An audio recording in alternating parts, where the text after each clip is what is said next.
celebrating 12 years of possibility. Pilot Flying J and Halloran Hilton Hill present Anything is Possible. Today's guest, Patricia Nash, Part 1. Welcome to another edition of Anything is Possible. I'm Halloran Hilton Hill, and these are great stories about great people who prove with their lives that anything is possible. My guest today is Patricia Nash. Thank you for joining us today. Well, thank you for having me. I was walking in the old city, and I'm walking down North Gay, and I come past this storefront, and it's almost like I'm here, and then I get in front of your shop, and all of a sudden I'm in Italy, or I'm You go, good. right? Good. And I'm thinking, whoa, what is this? So I do what everybody does in America these days. I Google, and I say, wow, what a story right here in our town. And I walk in the store the other day, and I say, would you come be on Anything is Possible? So it's my pleasure to have you here. Aw, thank you. It was a nice surprise seeing you. Yeah. Now, let me ask you this. This storefront that you have for the Patricia Nash brand, where did that come from? Milan, actually a little town outside of Milan, and I went on a trip just looking for that really old, authentic, old shop front that you would see in Italy 100, 200 years ago, and I wanted that to stand for the brand. And so you just brought it here? Kind of. Took a lot of pictures, drew a little bit, and brought it back and expressed my vision of how I wanted it to look like with my husband and the team of architects, and they came up with exactly the way it looked. Well, it looks today. It looks incredible. Let's roll back on the Patricia Nash story, which kind of bounces from Minnesota to North Dakota to Houston. Little Patricia Nash. Tell me that story. Well, my parents were living in North Dakota, but my mom became pregnant with me in Minnesota and wanted me to be born in Minnesota. So she took the drive while in labor to Detroit Lakes for me to be born there. Why did she want you to be born in Minnesota? I don't know. Just maybe sounds better. I don't know. Did you ever ask her?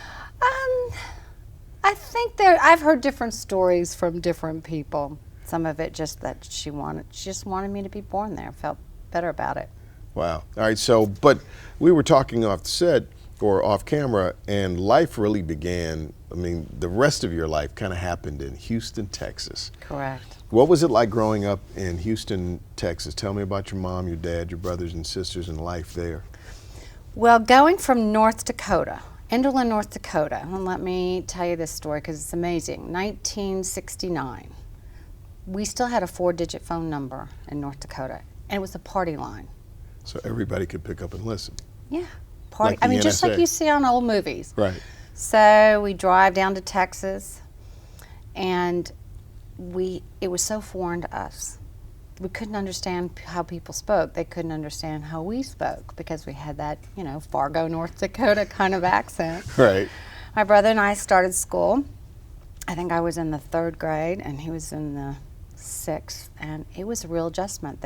Lots of children back then didn't even know where North Dakota was. They thought it was another country. And that's how we felt because we had deep cultural backgrounds. My mother was German, my dad was Norwegian. So we were grown up with those really deep European just culture, Right. How would you describe that? I grew up in Milwaukee. There were a lot of Germans in Milwaukee, and it was everybody was very stoic. Yeah. Stiff upper lip. Yeah. Wasn't a lot of emotion. A lot of love, but just wasn't a lot of outward emotion kind of stuff. Well, a lot of hard-working people. Yeah. You worked very hard Monday through Friday. You had family responsibilities. Your life was around family functions. Sunday morning you went to church. You went to Sunday school before or after. My parents were very involved with the church. So you had your week always planned out for you the way it was. Structure. Yeah, structure and family. Structure and family. Yeah, and hard work. Structure, family, hard work.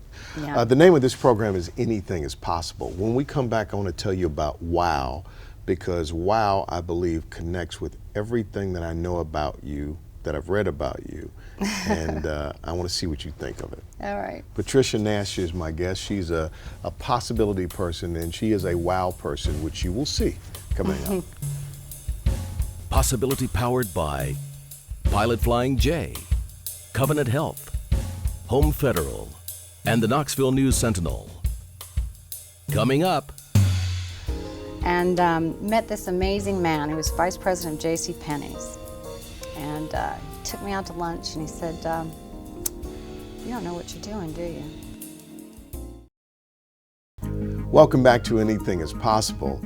I have the best job in the world because I get to tell great stories about great people whose lives prove that anything is possible.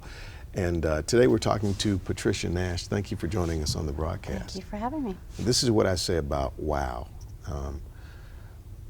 God never created us to be mediocre. He created us to be WOW.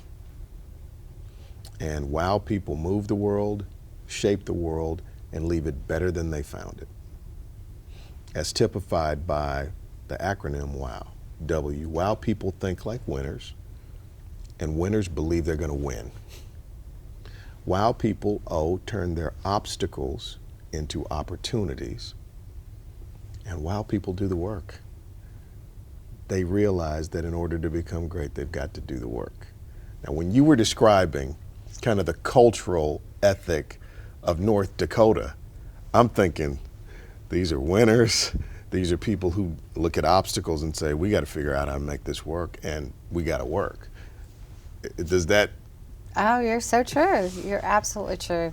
I always talk about obstacles and opportunities because there's not one day I go to work still and I don't learn something and I don't see some obstacle that if I didn't have a very positive attitude about and be prepared for it, Right. I wouldn't still be going. All right, so you grow up in Houston. Where'd you go to school, and how do we make it from just being a little girl in Houston to being a corporate CEO? Well, my education was sparse. Graduated from high school, went to community college, took some college courses, thought I wanted to go to be an accountant. Took a transfer from Houston to Austin, working with a regional grocery chain in service and food management, and thought that maybe that was the direction I wanted to go. And just always a very creative person and always wanted to do something that was my own. All right, so what'd you do that was your own? Well, I moved to Austin, started working for a company there, and the man that I was dating that I left Houston asked me to come back and get married, which I did. And we had 2 children. I had my first child about 11 months after we got married. And he said, you know, you ought to do something yourself. You're always a creative person. So I opened up a shop, a home furnishing shop, called it the Basket Case. And it was sort of like a Pier 1 concept. Right. And it did well. We expanded to another store, and he did the wholesale part, I did the retail part. And we did that for a number of years until I was pregnant with my second child, and we had a really terrible fire and weren't quite as smart as we thought as far as insurance covering everything. So we lost a great deal at that time. And so took a break from that and ended up having to find employment to pay the bills. Where'd you end up working? I went to work for a company. It was a houseware gift wholesale company. I kind of didn't tell the full truth about my credentials to land this national sales manager job. And a week after I was hired, they put me on the road to all these trade shows all over the country. Had no clue what I was doing. And met this amazing man. He was vice president of J.C. Penney's. And he took me out to lunch and he said, you don't know what you're doing, do you? I said, I really need this job. I said, I have 2 small children. I really need to keep this job. My husband's unemployed. I need the money. And he goes, it's okay. You remind me a lot of my daughter. And let me tell you what a SKU is and what a UPC code is. And he started teaching me a lot of things, and he was an amazing mentor to me until he was deceased about 15 years ago. Just a fabulous guy that spent the time with me at the most critical time of my life. Do you think those things happen by accident? You know, it just seemed to be. I mean, how many people do that? Yeah. Take you out of it. I mean, this is an EVP, an executive vice president at JCPenney's, and here I am, a national sales manager of a company that maybe does $4 million with this huge company. At that time, they were in New York City. They were on the top of their game. And he took me to lunch. He says, "You're buying lunch." And I don't remember that, too, because I was watching what he was ordering, and I knew I only had so much money on my credit card. Oh, God, please. And I was just sweating it out. I could tell he was looking at me. He knew. He read me like a book. He knew everything. Yeah. He even knew that. I could just see how he was looking at me. But I think something happens. You said I think the phrase you used was sparsely educated. You talked about going to community college, but you had this destiny. And what I've noticed about people of possibility is this, and I hope this doesn't seem weird, but they give off an energy that makes them ready for the teachers that are about to show up. That hunger, that desire. So that desire kind of aligns you with, and you probably got the MBA that you wanted, needed, whatever, by connecting with people like that believed in you and that fastened themselves to your dream to kind of charge it. Because you leveraged a lot of that learning, because my understanding is you did that, but then you said, let me do my own thing. Yeah. No, it's so true. Innovo, I think, is that the name of the company? Mm-hmm. What was that? Well, and it was after that I started a company called Innovo. Innovo is Latin for innovation, and I just started it, and it was making little craft aprons that my children used to paint with, and little tote bags and trivets and things like that, just little crafty things. And from that, it just grew and grew and grew. But did the accounting myself.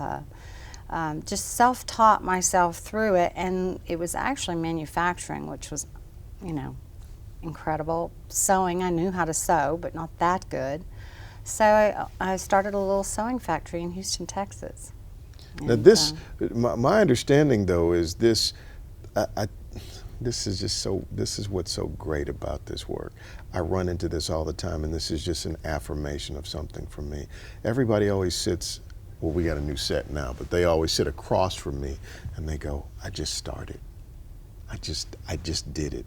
There's some faith that is present that allows you to go, I'm going to do this, right? And then as you do it, you learn along the way, and then the things show up and conspire to get you where you're intended to be.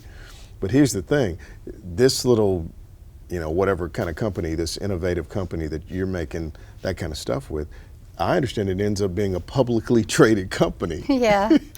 and you're chuckling into a publicly traded company. I know. I don't mean to chuckle like that, but it is. When looking back, I remember the first year we did 198,000, and then the second year it was 1.8, and then it went to 7 million, and then it went from 7 to 21 million.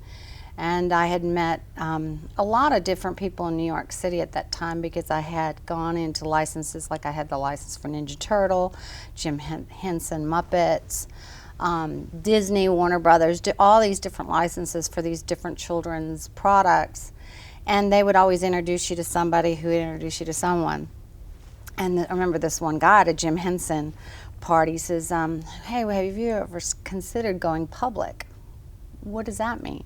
I mean, I was just, what does that mean? Well, and he explained to me, I bet you need money for your business. I said, yeah, it's really tough, but I've got some good banking partners in Houston, but yeah, of course, that would always accelerate things. And he says, well, here's my card, and if you ever want to talk to me or whatever, give me a ring. And so I did. And over about 8 months, it was like, hey, we've got an opportunity for you to go public, and started talking about it, and then it happened. We've got to talk about that.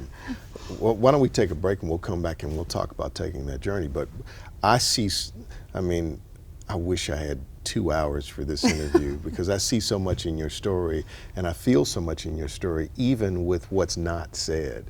I'm curious about where you got that essential faith, that thing in you that makes you go, I'm going to go do it, I'm going to go try. And I would like to suss that out before you get away today. My guest is Patricia Nash, and wait until you hear the rest of this story. This is good. You're watching Anything is Possible.